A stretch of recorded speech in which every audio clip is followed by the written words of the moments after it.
Hello listeners, I am your speaker Casey, and as many of you may know, I am currently undertaking the Psychology of Coercive Control Master's course at Salford University. I hope that this course will make me more informed and better equipped for future projects and interviews on the podcast. In the meantime, I will be releasing renewed versions of older episodes with updates from previous guests. If you want to find out what I remember from the time of each interview and get in-depth updates from the guests, I've been writing blog posts as I go through older episodes and adding them to my website, cultvaultpodcast.com, which you can also find links to in the episode description. You can find links on my website for support on navigating recovery from cultic abuse, to learn more about how to help a loved one, or become more informed about the subject of cults and coercive control. My emails are still open, and I am carefully curating a list of guests to speak with once I am back to interviewing officially next year. You can find me at cultvaultpodcast@gmail.com if you'd like to get in touch. And now, on to today's updated episode. So hello, Alexandra. Welcome to the show. Thank you so much for agreeing to come and chat with me today. I have already had the chance to speak with your father, Bob, about his experiences. And today I am looking forward to gaining your perspective on some of the same events. So would you like to start by introducing yourself to the listeners? Absolutely. Thank you for having me. My name is Alexandra Mena, and at age 16, I joined a cult through a family friend, and I was there for 10 years. And then I spent another, maybe 5 years before I even realized I was in a cult. And then another 5 years or so before I decided to get help. So, and just to date myself, I joined the cult in 1992 and started sort of my road to recovery officially, I would say, in 2010. It's ongoing. There's always more to learn and uncover and unlearn. And what is the name of the group that we are going to be exploring today? It's Ramtha School of Enlightenment, and it's located in Yelm, Washington State in America. So it's a place that still exists today? Yes, it still exists today. The woman who runs it, her name is Jay-Z Knight, and she is a purported channel for a mystical entity called Ramtha. And she started somewhere in, I think, the 70s. And she has a book about her story where, apparently he appeared to her and told her about his, life. He's a 35,000-year-old warrior from Atlantis and had something to teach her, and basically, which was about, that knowing that you are God or something along those lines. I don't really remember the origin story that well anymore, I realize now. But it's, easily found online, so.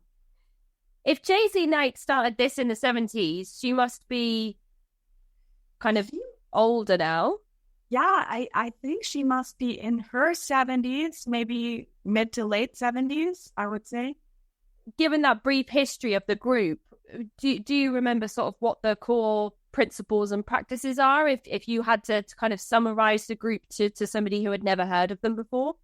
Right. So the main principle of the group was you are God.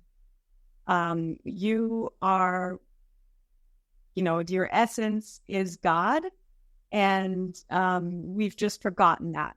So we, came here from the ethers and were once one with God and were God, and have ended up forgetting that. And so Ramtha's role, supposedly, was to remind us that we are God. And the principles, were kind of based on sort of Eastern mysticism. And one of the cornerstones of the philosophy was that consciousness and energy create reality, which was kind of like a, trademarked phrase. But basically what it meant was that what you think and what you believe creates your reality.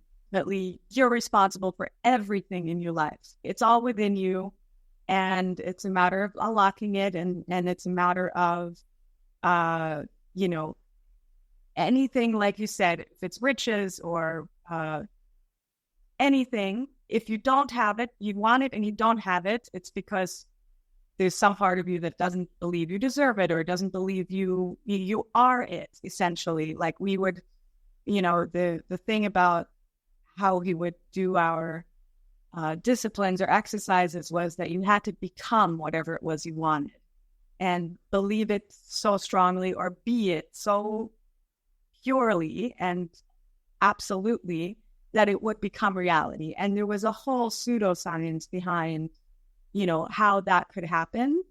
So it would be way too much to go into, but it had a lot to do with like quantum mechanics and how the observer affects reality. And so it was actually, kind of fascinating and fun and interesting if it were true.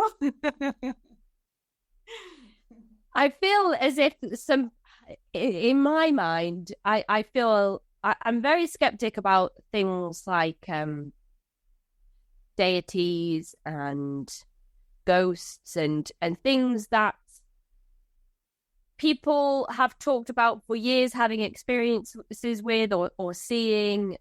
But for this group to come forward and have answers to questions through science and research and things that they can write on paper with equations, that might go one step further to making people believe that what they are being taught and told has some tangibility to it. Absolutely. It's impressive, and it's it's validating. So, everybody wants to believe that they are on the side of empirical knowledge, right? When you're told that, if there's something you want to change in your life, you are in control of that and you can do that, it is very appealing. And plus, you're being told this is some secret knowledge that only you have access to. And so, if you work hard enough, you can do anything, basically. And yeah, very appealing. And I just wanted to say, to your point about, the scientific aspect of it, what this plays on is the fact that, as far as science goes, there is always the possibility that we're going to prove there is a God, or that we're going to discover something new that shows us something that we could never have conceived of today. And so there's a play on that, sort of human potential and all of the possibility that's out there. But at the same time, that very same thing is what every conspiracy theory is based on. It can't be proven, but it also can't be disproven. And that is the ultimate, telltale sign of a conspiracy theory, among other things. But yeah. Let's go back a few steps and talk about you and your upbringing. What was that like? Would you say your childhood? Did you have brothers and sisters? What were your parents like? Well, I was born in New York. My parents were living there. However, my mom was German, and when my parents split up, I was pretty young, I was about 2.5, and within a few years, my mom went back to Germany. So when I was about 4, we moved to Germany, and I spent my childhood mostly there. I went to school there, and throughout that time, I would see my dad during the summers and on vacations and such, but most of my time was spent in Germany.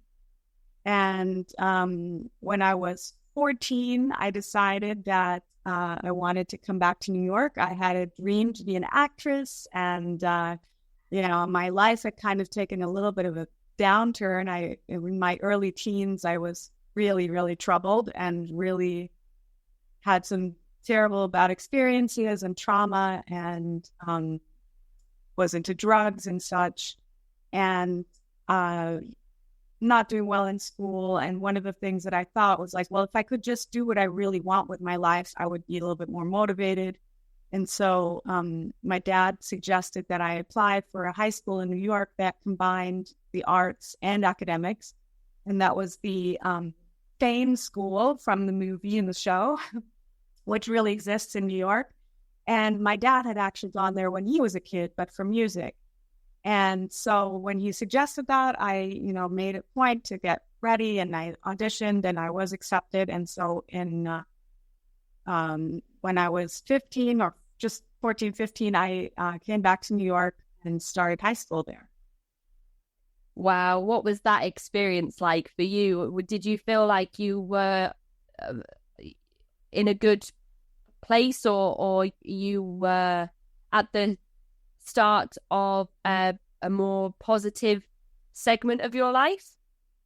Well, that's a very interesting question, because I guess, in retrospect, yes, that was good. And it was a positive thing. And I thought I did it for a positive change, which it was. But then, as these things go, I ended up sort of falling in with some not so great people again, and, got back into drugs and all these things.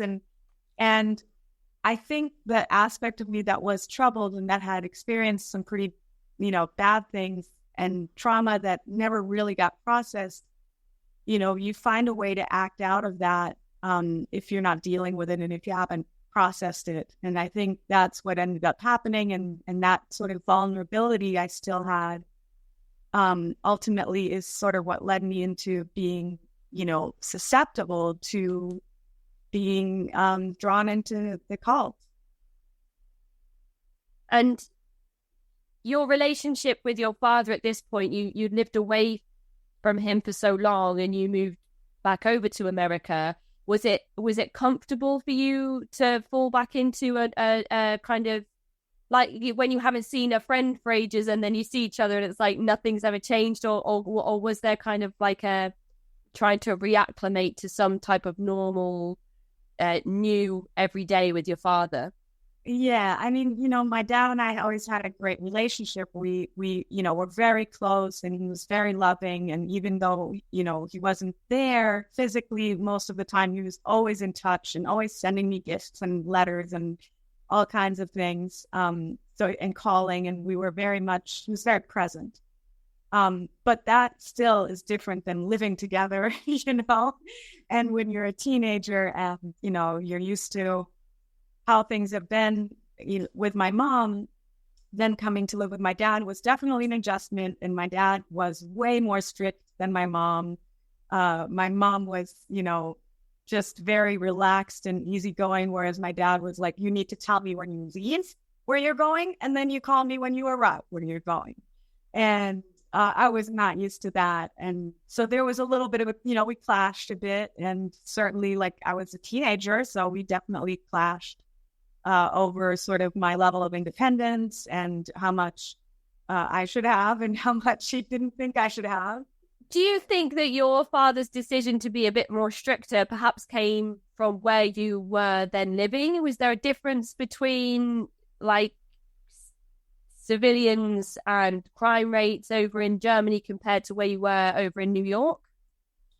That's interesting. I mean, I guess, New York in the late 80s, early 90s wasn't the safest place, depending on where you were. But I guess in Germany, I lived in Frankfurt, and Frankfurt is also a big city and very gritty, I guess you could say. And honestly, most of the bad things that happened to me in Germany as a teenager. Was your father aware of the trauma and the ill mental health that you were suffering with when you came to live with him? To be honest, I'm not entirely sure. I mean, he knew about the drugs. He knew that I was doing drugs. I mean, I smoked hash, did mushrooms and LSD and things like that. But, so I knew about that. He knew about, like, skipping school and all of those things. I don't know if he knew about, he definitely didn't know about all of the trauma. Like, I had some very bad early boyfriends, and I don't think he really knew the details of all of that. But he was definitely more protective. Do you think that if he would have known about those things, it may have changed the course of what happened in years to come?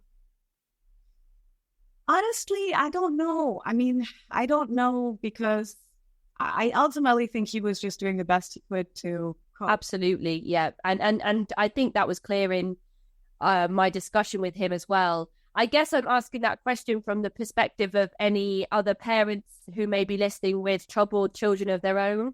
We cover a lot of the troubled teen industry on the show, and a lot of the time the young adults end up in these programs or schools because the parents are kind of at their wits' end and not sure where to go next or how to cope themselves or how best to support their child.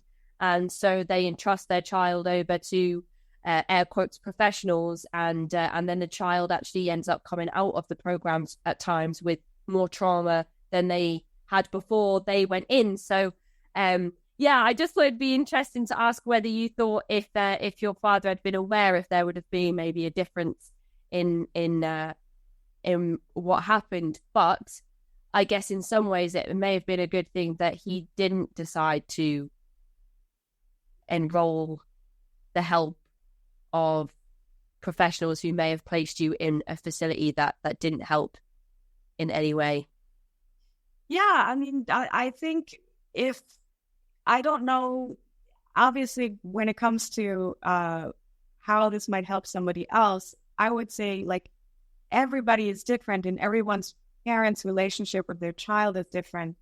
And every child reacts differently to different, actions or consequences. I was really rebellious and I was really, I had a real, if you told me to do something, I was going to do the opposite. Like, no matter, it didn't really matter. It was illogical, right? So my dad trying to be sort of more strict and all of that, I rebelled against that, for sure. I don't know that there would have been anything else that he could have done, like sending me somewhere that would have had a better result, because I think I would have rebelled the same way. But one thing that I think just maybe also from having my own daughter, who's now 18, what I've learned, when you, as a parent, you can't reach your kid, you just can't get through to them and something is wrong. Sometimes you have to change your role a little bit from the parent who wants to guide to the parent that just listens and is there, because I think parents are so, we want to make sure our kids have the right tools and the right guidance and that they know what's right and wrong and all those things. But sometimes all they really need is to be heard and understood and not judged, and, not for the parent not to worry, but rather just be there. And I think that, I don't, if there's anything I could say, maybe that's a piece of advice. I think that sounds great and interesting as well, because I feel like that's almost how from what I spoke about with your father, that's almost how his relationship with you changed as well as time went on. It kind of went from him trying to be a bit more controlling and setting boundaries to him basically just saying like, I'm here to listen to you. That's all I want from you is just to talk to me. So it's really interesting to hear that's kind of the approach that you would take with if your daughter seemed to be struggling with her behaviors or impulses or her attitude towards you as a primary caregiver, or if she just seemed distant and less and coming to you with less communication. So that's a really interesting thing to explore. Yeah, and just one more thing I wanted to say about, what could have been done or whatever back then. It was a different time, like now I send my daughter to therapy and, I make sure that she has all the support that she needs if that can't be me, Back then, I think it just wasn't as common. Not that, my parents did try to send me to therapy, but it just was a much more difficult road.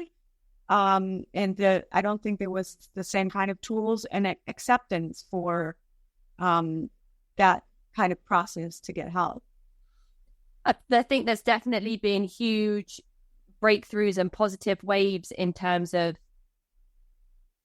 mental health and the treatment of mental health, and appreciating the gravity of people that do suffer with ill mental health, and trying to treat certain diagnoses as you would somebody with a physical disability or ailment, instead of just saying it's not something that we can see, so it can't be that severe. I mean, there's still a huge way to go, but there is definitely a lot more in place now and it's interesting that you mentioned that you did try therapy, because I was thinking in my mind, I wonder if you would have spoken to your father, if he would have said, okay, let's get you somebody to speak to, because these things have happened and there may be somebody who can help you work through those experiences and help you with the tools to recover. But that's something that you did try, and because of the times and because that progression in that sector hadn't happened yet, it wasn't something that worked for you at that time specifically. Yeah, and I mean, I did go to therapy when I was in Germany, and what prompted that was I had a bad relationship, and I was raped by my boyfriend or ex-boyfriend at that point, and I told my mom, and she knew, and so she took me to therapy to talk to somebody, and I went through a couple therapists. The first was not very helpful. The second, I would say, I felt comfortable opening up to and talking to, but I think the style of therapy was more just to listen and not to give any kind of, I think whenever she would say anything that was critical or questioning me, I rebelled again. So I think part of it was just not being ready, or maybe just the style, or I don't know. But that was shortly before I moved to New York, and then that ended. I think I might have done therapy for 3 months or 4 months. So just remind us again what age you were when you finally moved back to New York. So I was 14 when I moved back to New York. And you mentioned that you first came into contact with the Ramtha School of Enlightenment at age 16. Right. So now we're kind of at the beginning of your journey towards finding the school and becoming involved. And so what was your first introduction to the School of Enlightenment? Right. So my dad had this friend called Bodhananda, and all I knew at the time, and this was,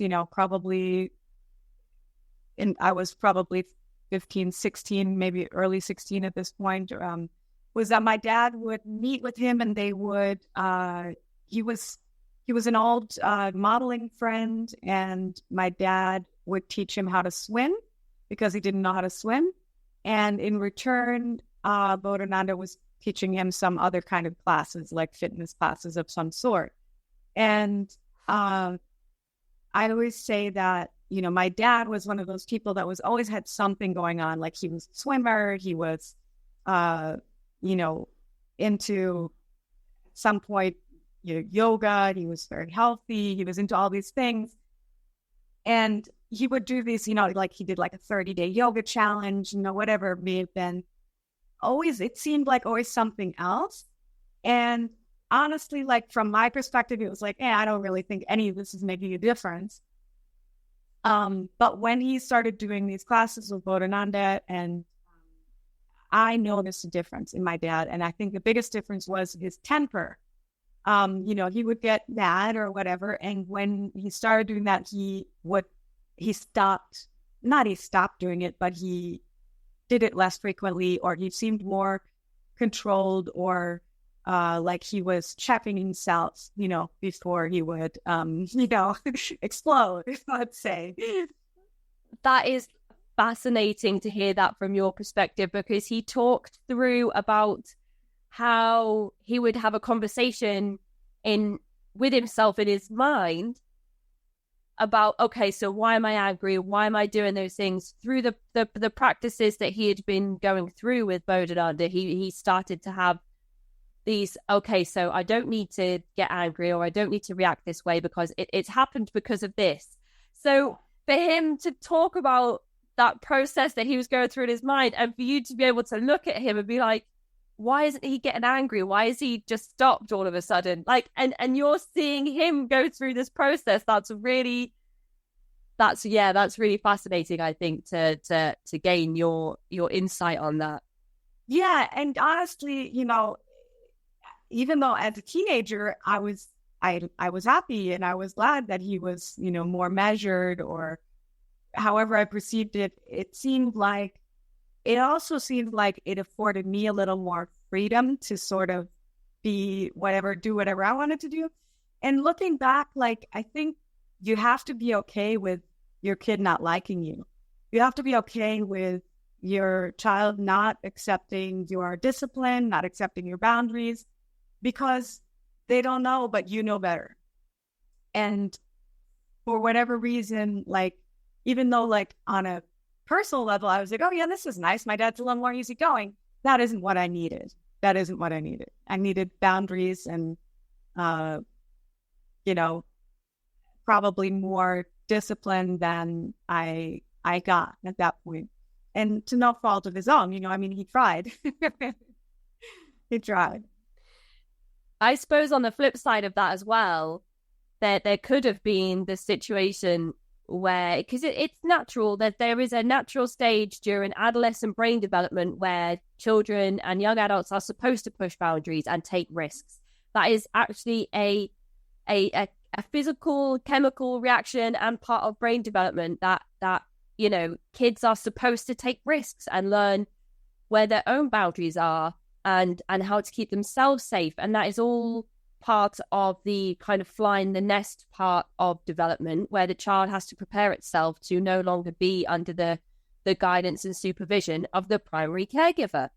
And as for some people, it may kind of be like, I'm pushing my boundaries, and then your dad takes a step back, and then you're kind of like, why aren't you reacting to me anymore? Why aren't you telling me to stop, like, staying out all hours of the night or whatever it is that's happening at that time? So I imagine for some people, they could have almost like the opposite, where they're a bit worried that they're not being disciplined in the way that they were before.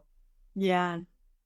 And I could tell that from his perspective, he was just trying something new. He was giving, like, whatever he had been doing didn't really work. So he was trying something new. And, there's nothing wrong with that. And the name Bodhidharma, it's an interesting name, and it has a story all of its own. And I wondered if you could just talk the listeners through that as well. Right. So Bodhidharma, that was not his real name. He was given that name when he was with Osho Sri Rajneesh, or Bhagwan. So before he came to Ramtha, that's where he was in that cult. And that's where he was given that name. And Bodhidharma is a combination of Bodhi and Ananda. And I think it means consciousness in bliss, or the bliss of consciousness. Something along those lines is the combination of those two words. And that's how he became Bodhidharma. And yeah.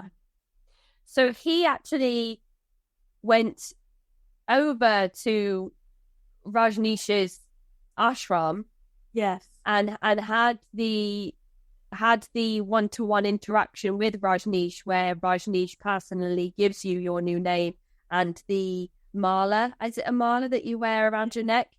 And then he followed Rajneesh to Oregon, and then when Rancho Rajneesh collapsed, he returned back to New York, where he came back into contact with your father, who he had known through their modeling careers before he went off to India for the first time. Yeah, I'm not sure that he ever went to India, but he definitely was in Oregon. And after that period of when that whole Rajneesh thing fell apart, he was back in New York, and then some friend introduced him to Ramtha. I don't remember how that came about, but initially, like, he wasn't interested, but then, gave it a try and found that it was everything that Rajneesh never was. It was like, the final answer and whatever. But yeah. And so Bodhananda is coming to the house more frequently, and you're kind of seeing him around and you're introduced to him. What are your kind of first impressions of him as a person?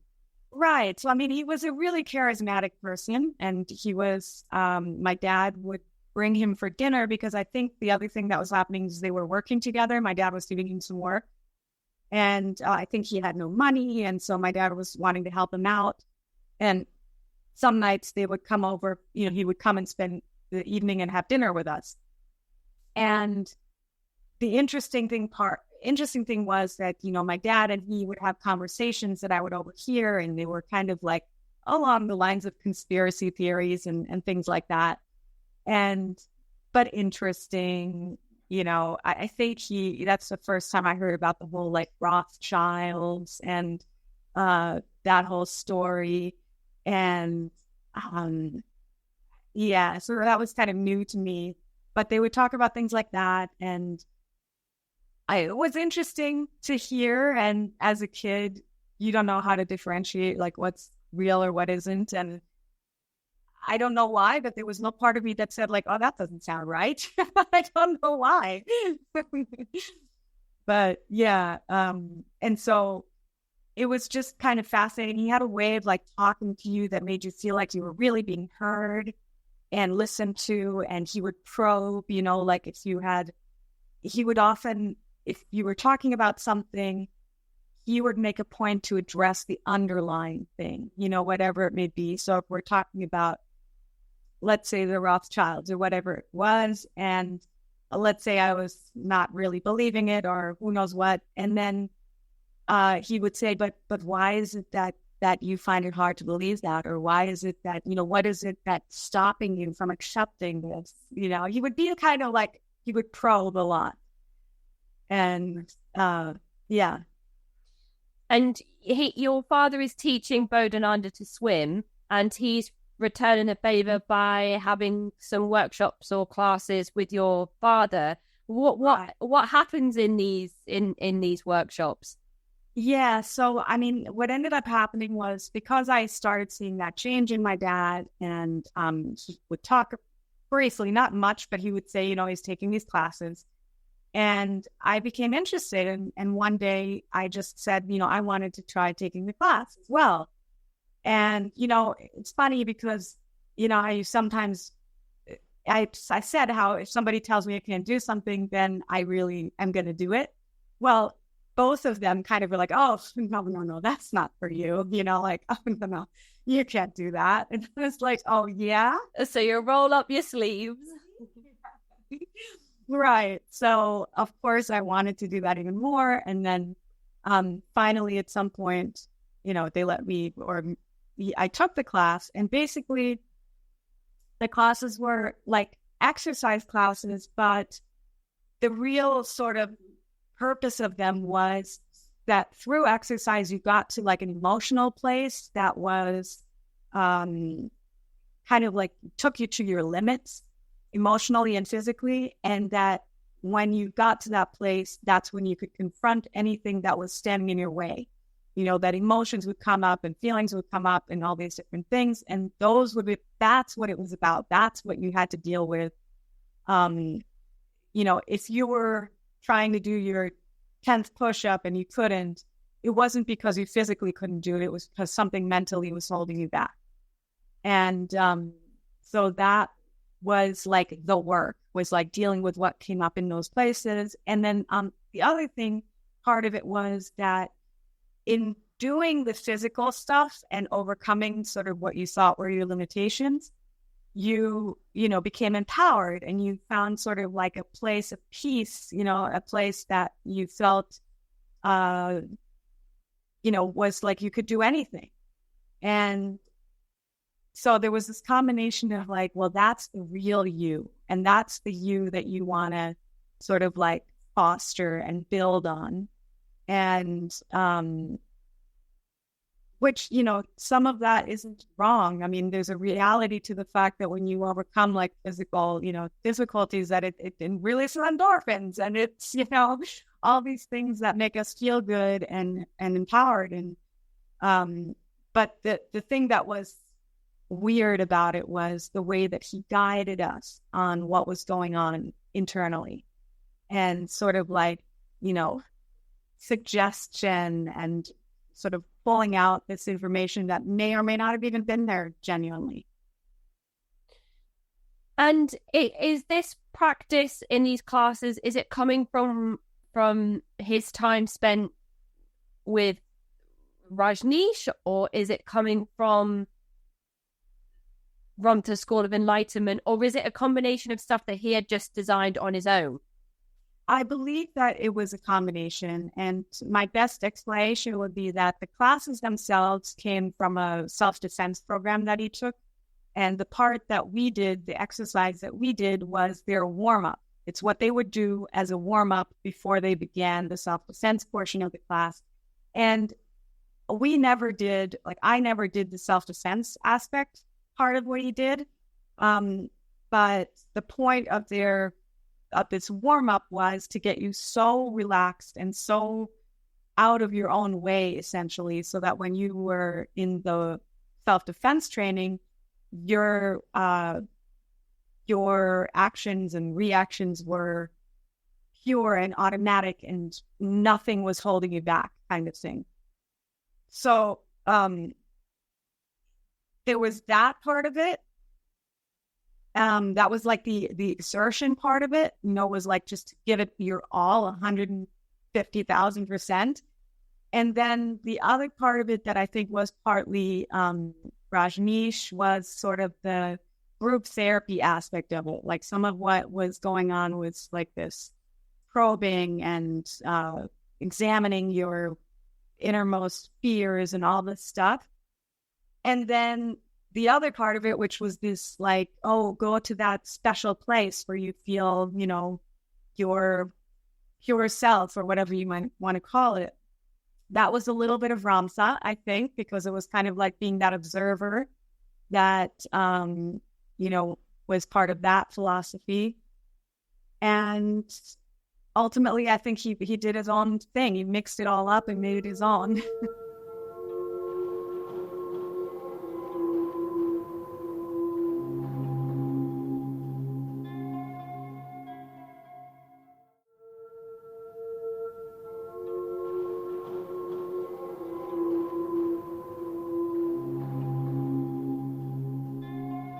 I had a profound moment during my discussion with your father at this exact moment, because I had always thought about all of the people that have been victimized and exploited by these types of control methods, and then I had this realization when I was speaking to your father that people that have interacted or followed these cults of personality have systematically taken some of those methods themselves and realized that they could apply it to their own environments and potentially maybe to really help people. Maybe it's not like a nefarious or predatory thing in their mind. Maybe it is. This is where I try not to express too much of an opinion, because I would say that it probably was for those reasons, but that's I never met him, so I couldn't say for sure. But there are people out there who will take these elements and apply them to their own environments so that they can then manipulate and exploit people in the way that the leaders that they have previously followed have done to them and their peers. And that was quite a significant moment for me, because I'd never considered that until that moment with your father, where he said that he had taken elements from the two different groups that he'd been a part of and basically created his own Yeah. Yeah. And honestly, that's not an uncommon thing too for people who have been in situations where they were controlled. Might just be trying to establish their own control over their own life again, kind of thing. It's not uncommon to see that happen. And I do think that his intentions were good. I do think that he thought he was helping. I think he thought he had something really special that he was helping people with. That doesn't mean that he couldn't be a predator at the same time. Yeah, it doesn't mean that his actions weren't predatory. Absolutely. Yeah, absolutely. And perhaps people that go on to do these things have had positive experiences in the groups and movements that they've followed. So they feel like they can then apply those positive experiences to other people by carrying out the same things. But the result may not always be positive for those people that are experiencing those same methods of control or manipulation. So again, it's a very interesting cycle, and it kind of goes round and round, and it's a difficult thing to comprehend. And I imagine there's a lot of things that you can read about it. Like I imagine that this is something that Robert J. Lifton has written about quite extensively. So you are introduced to Bodhananda and his workshops or classes, and you start to take part in them, and they are physically exerting you beyond your physical limits, and your father said that they are so exhausting that you would actually just fall asleep in the room after you'd completed the exercises because they were so severe. Yeah exactly. Yeah. And how does your a relationship with Bodhananda change then for you to become an official part of the Ramtha School of Enlightenment? So, I would take the classes mostly with my dad, but then at some point I took a class just with Bodhananda alone, or somehow I ended up at his house alone. I think there was a time where I brought him like a Christmas present, or I don't remember how I ended up there on my own, but I was there, and one of the things that we often did, like after the classes, was we'd just sit around and like stare at each other. You were so wiped out. I mean, you were in a place of like exhaustion, and we'd just sit and sometimes stare at each other. And one of the things that would happen is, like, I don't know if you've ever done this, but when you look at someone's face like long enough, sometimes their face starts to change. Like it literally like morphs into something else. And I'm sure there's a physiological reason for that, and your brain just can't hold that one image for too long. But so that was one of the things we did. And it was also like a way of connecting, like it's very sort of intimate, and it's connection, that you feel. And so it was kind of like about feeling and letting yourself feel whatever you felt in that moment. And, ideally you were in this sort of euphoric state from like this exertion you've done. So it was kind of like a way of continuing that. And it all sounds very weird now in retrospect, to be honest. But at the time it made perfect sense. And so on one of those occasions, Bodhananda and I had been staring at each other for probably an hour or more. Who knows how long? Very long. And, throughout that, he would sort of periodically say things like, he'd be like, yeah, feel that, or you keep going with that, like as if he could see what was going on with you, as if he could see what you're feeling. And for some reason, it seemed accurate. It seemed like he was seeing what was going on with me. And at some point, he just sort of came over to me, and I think what he thought was happening was different than what I thought was happening, because I think he just came over to me and started kissing me. And at the time I was really sort of taken aback, and I was like, what is going on? But I was also kind of like in this trance state, where I was kind of like out of it. And, so much of what he said was like, oh, go with it, let it happen, And so that was kind of what happened to me. I was just like, oh yeah, I'm going with it. Like, what the heck is this? Like, it seemed weird, but that's what happened. And then from there, we just sort of became a couple, essentially. And, I was really young and had not had very many positive relationships, and didn't really know how to be in a relationship at all. And so this teacher role that he had kind of took over our relationship as well. And all of which obviously in retrospect seems so wrong and detrimental. But yeah.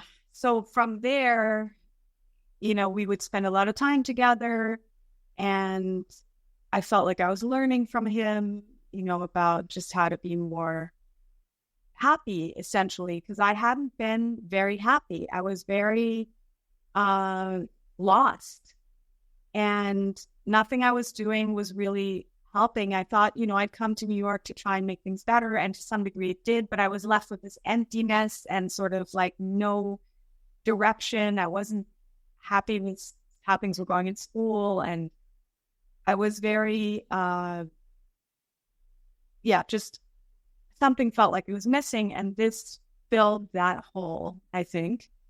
And so within a few months, Bodhananda said that he was going to be moving to Washington. He'd been in New York for years, and the Ramtha school was in Washington, and he would travel back and forth for the events that they had, but he decided that he was going to move there. And so then it was like, okay, well, what about us, kind of thing. And I just remember this one evening where he basically took me through this progression of like, well, what do you want? And I was like, well, I just want to be happy. And he's like, well, what would make you happy? Well, I want to, I'm not happy with school. So the best thing to do would be just to drop out of school, be done with it. That would make me happy. Okay. And then what do you want to do? Like, I'm leaving. What do you want to do? Well, I want to go with you. That just all seemed to make perfect sense.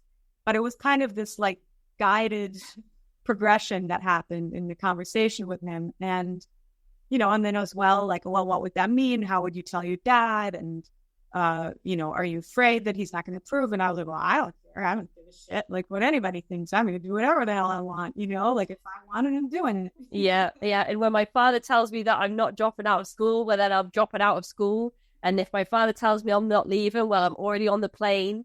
Exactly. Yes.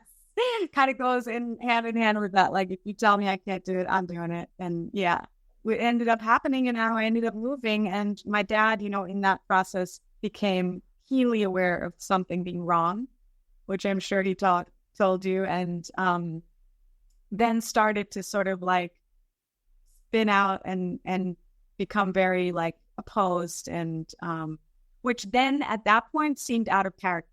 After all the things, with the ways that he had changed, that then seemed out of character. And, from Bodhananda's guidance, he would put it like, well, my dad is just, trying to be controlling, or, he was very much sort of guiding me in how to perceive what was going on. It's interesting that Bodhananda's approach to your decision-making was allowing you to arrive at those decisions on your own. And so all the accountability lands and stays with you. But of course, when he says, when you say, well, I want to come with you, even though it might not be the right thing for you to do, because of your age or your education and stability and your father and your relationship and all of these things, because of all of those things, he doesn't say no, but he's let you arrive at that decision on your own. So he's not going to oppose any of the decisions you arrive at. So you might be a bit nervous, maybe suggesting that you go with him because it might not necessarily be the right thing to do, or that he might even reject you and say, of course you can't come with me. Don't say things like that.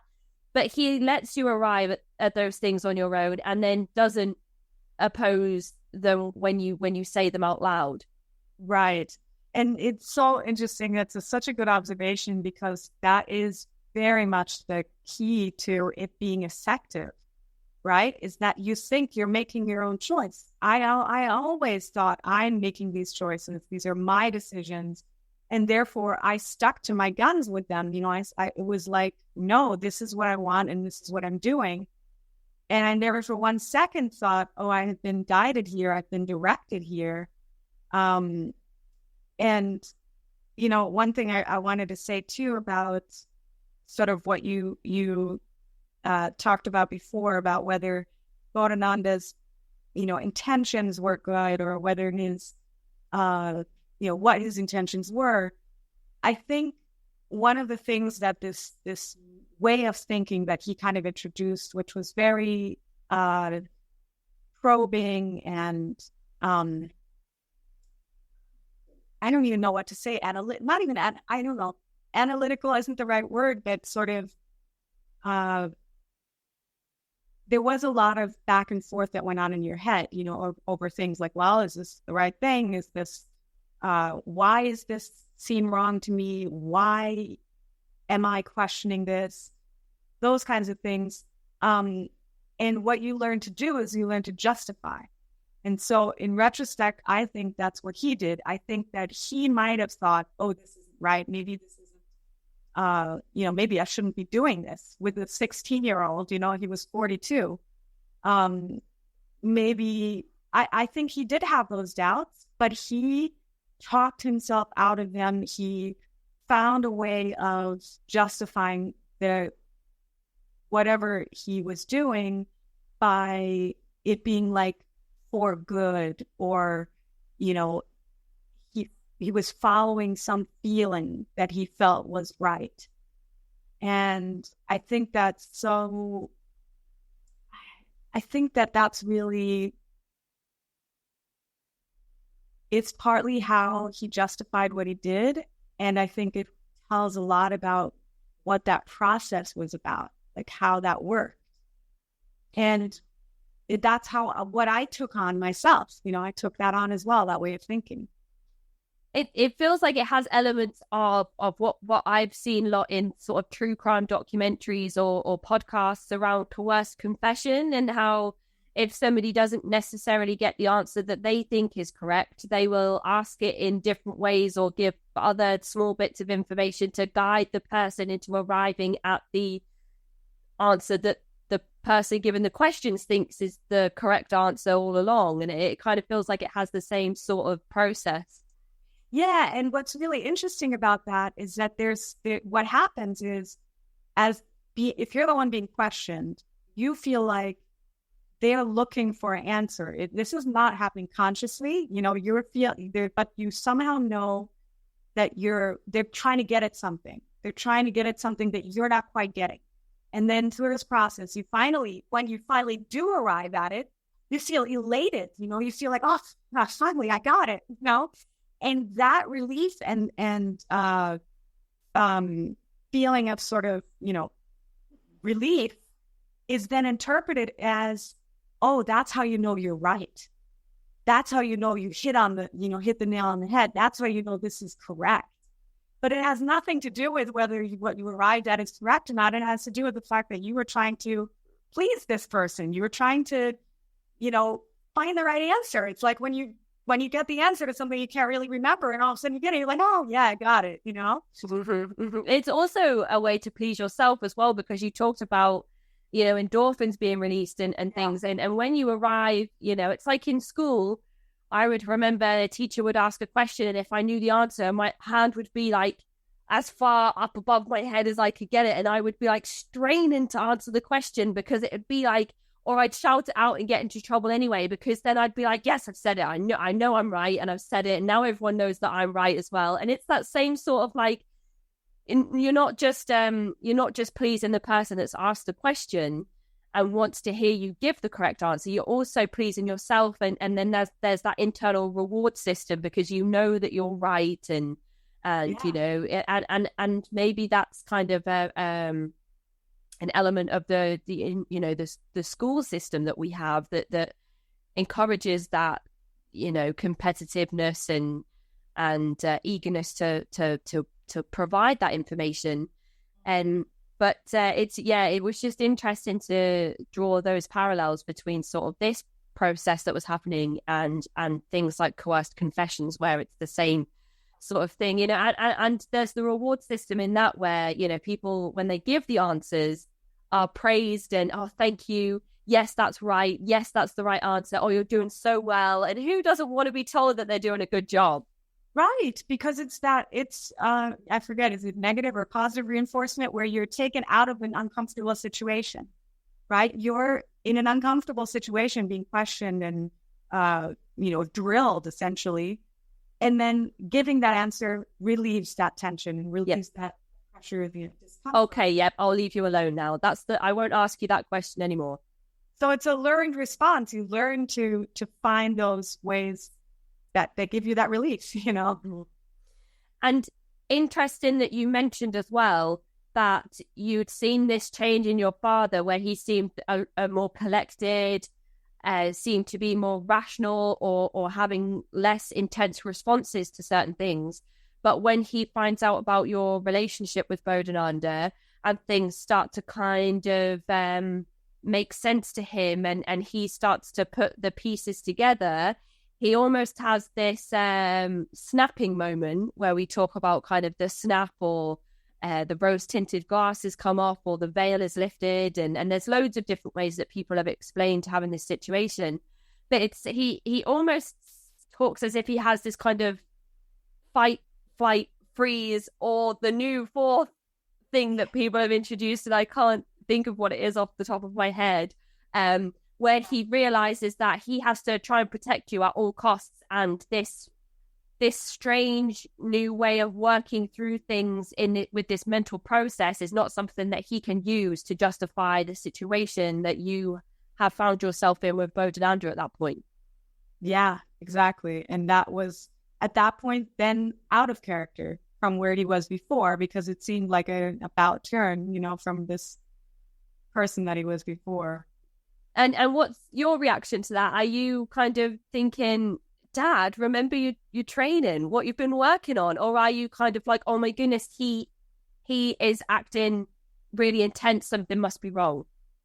Well, I mean, part of my reaction was naive. I thought, why is he reacting like this? Like, what could possibly be wrong? Why is he like, this seems so bizarre to me. Completely naively, because when you look back, it's like, oh my God, of course he had that reaction. Of course he had a normal human father's reaction. Thank goodness, right? So part of me was just naively believing that, everything would be fine. Everything, because I had finally figured out what I wanted. Everybody had to go along with it and accept it, and they should be happy for me because I finally arrived at that. And when I was chatting with your dad, it was really interesting at this point, because he kind of just said, so I found out about the relationship, and I knew that Alexandra wanted to leave, and so she dropped out of school and she left. And I was kind of thinking to myself, surely that can't be what happened. And I was thinking, did you get in touch with law enforcement? He's like, oh yeah, of course, yeah, I was in touch with the FBI. And I was like, oh right, okay. So he kind of played it down, like he found out and was kind of like, okay, then she's moving to Yelm. But then he was kind of like, no, of course I had a reaction that involved him kind of doing research around the age of consent and getting in touch with law enforcement and trying to work out a way to stop you from being able to leave. Yeah. So I know I keep dipping into your father's story, and I want to try and make sure that we get all of the kind of perspective from your experience. So what you pack, what kind of things do you pack to take with you, and how long does it take from your decision to leave to you actually getting on the plane, and what does that conversation with your father look like, where you're like, no, I am definitely actually going, like I'm leaving at this time on this day? Right. So it all happened very fast. I would say within about a month or two was the time from making my decision and then actually leaving. I believe we left on, I think it was February 29th. I think it was the leap year, or it was the 28th or the 29th. Anyway, in 92. So it would be easy to look up, but I don't know right now. But I know it was the end of February. And I had probably made that decision right at the beginning of the year or something like that. And so it all happened very quickly. I packed just the bare essentials. I mean, I was a teenager. I didn't have a whole lot. So I just packed what I needed. And I think I wanted to take my bike with me, but I don't think I ended up doing that. I don't remember. But ultimately, I think I had like 2 boxes of things, and that was it. And I remember distinctly when we were on the plane finally. And, to be fair, my dad did try a lot. Like, he tried to get everybody I knew to talk to me, all of my friends, all of, our family friends, all of my family. I mean, everybody tried to dissuade me from this. And just, they couldn't get through. There was no getting through to me. And on the contrary, I turned their concern into that they didn't accept me and they didn't love me and they didn't, understand me. So, he definitely tried to do everything he could to get me not to go. I mean, my mom even came over from Germany and she tried, but my mom's sort of take is much more like live and let live. So if she wants to go, let her go and learn. And I remember them telling me, you're going to regret this. You're going to regret this. We don't want you to regret this. If we don't try and talk you out of it, we wouldn't be doing our job as parents. And I just sort of assured them, I was like, there's no way I'm not going to regret this. I know what I'm doing, and so they definitely tried. But I remember being on the plane when we finally left. And I don't even know, this is how naive I was. I wasn't even thinking about, I knew that when we got there, we'd be staying with Bodananda's friends. But I didn't know what I would do for work or anything like that. I didn't even have any concept of that. I'd just gotten out of school, And I realized at some point that I had, I think it was like $17 in my pocket. And I was like, okay. I'm going somewhere with $17 in my pocket, and that's it. And I didn't have a bank account at that time. I mean, I'm sure I did, but I didn't have any control over it. And it was like, I don't know, there was this really naive sort of process in me where I just was like, okay, I'm doing this, and whatever happens, happens. Live and let live. Yeah. So one of the adventurous too, it was like an adventure. Yeah, and just kind of hoping that just somebody will kind of give you the meals and things that you need until you find a way to add to your, your limited money at that point. Honestly, it's kind of a testament to how I was raised that I was, I always felt like everything will work out. I know everything will work out. It's okay. No matter what happens, everything will be okay. And to some degree, that's a little bit of the harm too. And a lot of the harm actually that came out of this, because that confidence and trust that I had in myself and the world was pretty well shattered when I realized, I was wrong. And so it was, I had some otherworldly confidence, to do the things that I did and just be totally fine with it.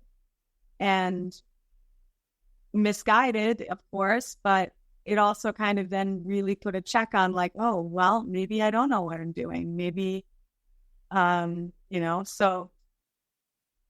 And when you arrive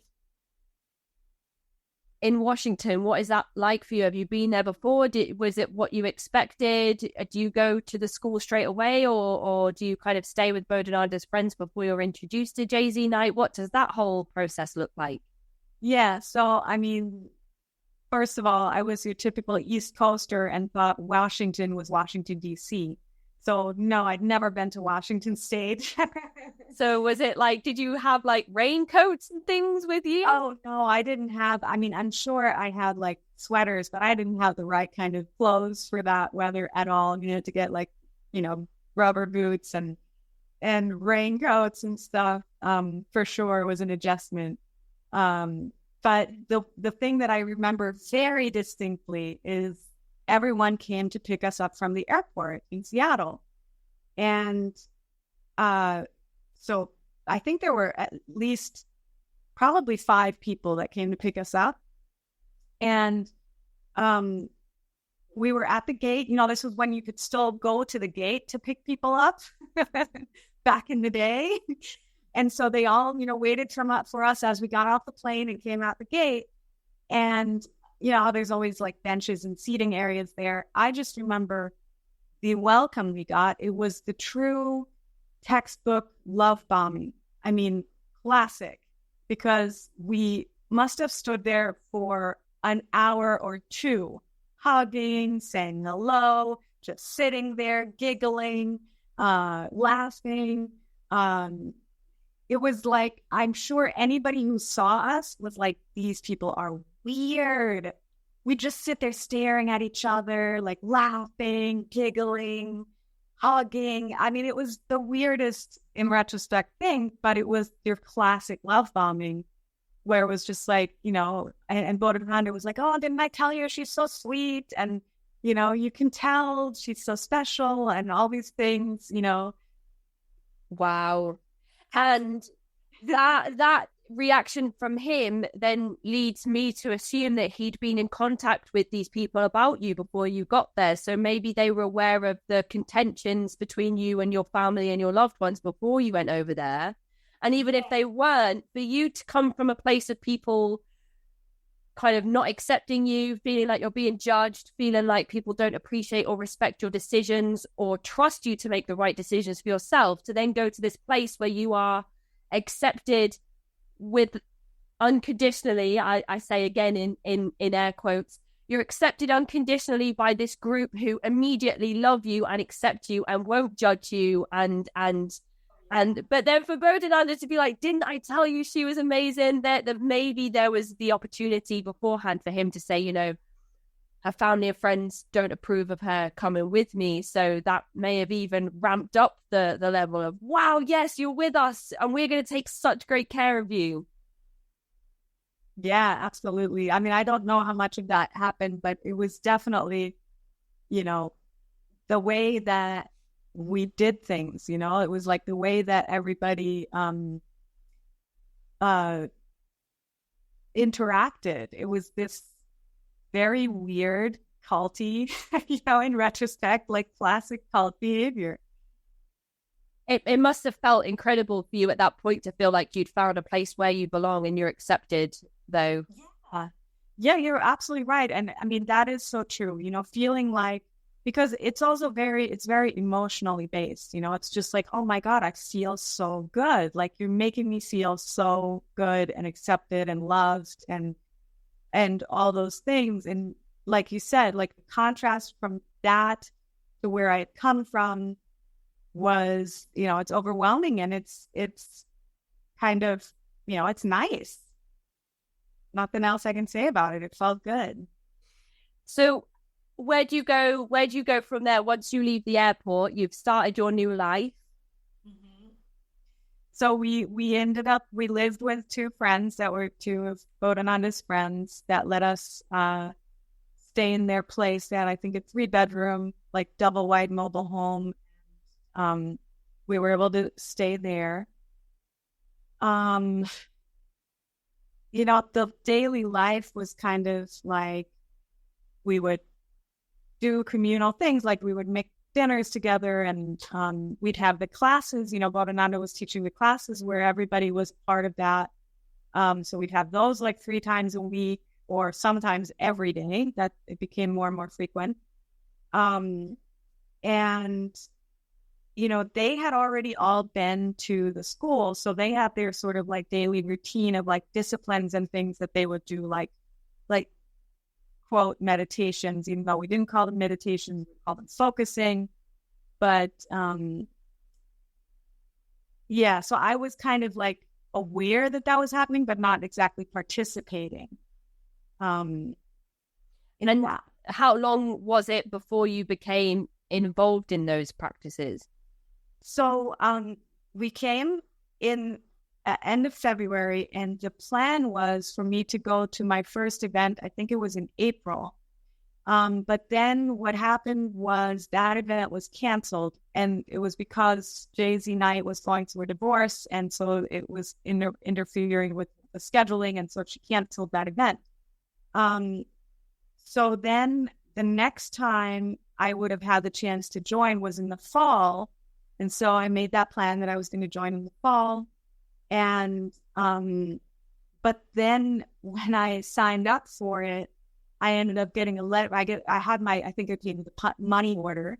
It was returned to me, and they said, you know, when I called, I was like, wait, what do you mean I can't attend? I don't understand. And when I called, they said, well, look, honey, there's no way you're going to come and go to this school as long as you're not 18. Your dad called us, and he will call the FBI on us if we let you attend. So yeah, just not going to happen unless you have your dad's written permission or you're 18. Right. It kind of became my mission to convince my dad to basically give me that permission or else. And I pretty much kind of tried to blackmail him and say, like, well, if you don't give me this permission, I'll never talk to you again. And, you know, it had become very strained at that point between us because, as I'm sure he told you about, they had tried to do a deprogramming. And that was something that really blindsided me because it was kind of, you know, totally like an intervention that was not, I didn't agree to. And, I felt like I was kidnapped into, you know, to doing it. And I was literally held at the house, like physically, you know, I tried to leave and my dad ran after me and carried me back. And, you know, they had people, they locked the doors, didn't let me out. And people were like, you know, circling the house to make sure I didn't climb out a window, which I tried. It was very intense when we spoke about that segment, and I just was thinking about it then because you talked about Jay-Z Knight going through a divorce, and I was thinking, why is that significant? Oh, because the guy that came to talk to you was the same person that spoke to Jay-Z Knight's former husband when he finally distanced himself from her. That's right. Yeah, that was Joe Zinghart, I think, right? Yes. Yeah. So the deprogramming that was attempted, that happened before you'd actually enrolled officially in the school itself. Yes. So I came to Washington in February of 92, then returned to New York that summer. And during that summer is when the deprogramming happened. So I had not been able to join in April because that event was canceled. So I still wasn't going to the school, but yeah, so I came back in the summer, and that's when they tried to do the programming, which, I mean, I think backfired and sailed because I just felt deeply betrayed, you know, by not just the methods of like trying to hold me there and like against my will. It was everything that it really backfired. So after that, my relationship with my dad was really strained. So he explained that they'd managed to convince you to come back because he asked you to be part of a father-daughter photo shoot. And so he said that he'd tried a few other things to get you to come home. Oh, I don't even remember that. But none of it worked until he said, I need your help with a father-daughter photo shoot, and you're the only person that can help me with that. So you're kind of like doing him a favor almost by coming home and agreeing to be in the shoot with him. And he went on to say that they really went to town by, setting up the actual shoot and getting the photographer and kind of having all the lights set up and making it look really like it was what he said it would be. Yeah, it's funny because I don't remember us actually going through with it. I don't remember that, but yes, it's right. That was the final thing. I guess there might have been other things that I don't remember that he suggested why I should come back, but I didn't bite on those. But one of the other reasons why I did bite on this one was because it meant money. It meant I was to get some money. And I desperately needed that. So, yeah. And I what I remember was that I don't think that photo shoot ever really materialized. And that's what started getting me kind of suspicious and then wanting to go back. And I think that's when my dad started to be like, no, we need to have this deprogramming now because she may be going back. And so the deprogramming happened like kind of under this cloud where I was already getting like kind of suspicious of like, wait, why is this not happening like you said it would? I'd been there for weeks, I think. And it wasn't coming together, which didn't make sense. And when it doesn't happen, and you said that your relationship with your father became even more strained at that point, do you feel like back in Washington there was an attempt to drive a wedge between you and your father at this point because he's making it difficult for you to follow your chosen path? Or is it you independently moving away from your father at that point? I think it was a combination of the two. So, I mean, my response to the way my dad handled it was, I would say, pretty well in keeping with my personality in that I rebelled. And also kind of, I think the thing that my parents didn't fully recognize at that time was that, like, what I was getting from this group of friends was acceptance and recognition of me as an individual and a person who had genuine wants and needs and desires. And my parents didn't recognize me as that. They saw me more as like, we tell you what you need to do. And, it was a transition moment in my life where I was growing up and wanted to be seen as an individual. And I don't think they had caught up with that at that point. And so I felt that their response to me was, they had never been authoritarian before. I mean, my dad a little bit, but never usually like extreme. But all of a sudden, that's kind of the tack they took. It's like, no, we say you can't do this, so you can't do this. And I was like, oh, that doesn't, no, that I don't listen to that kind of garbage. Like, no, I mean, who do you think I am? Like, no. And so that didn't work, and it backfired because I just took it like, they didn't understand me. And so it was easy to run to the arms of my other friends, like that was a no-brainer that of course I was going to prefer that setting over, a setting where I don't feel like I'm being seen and taken seriously.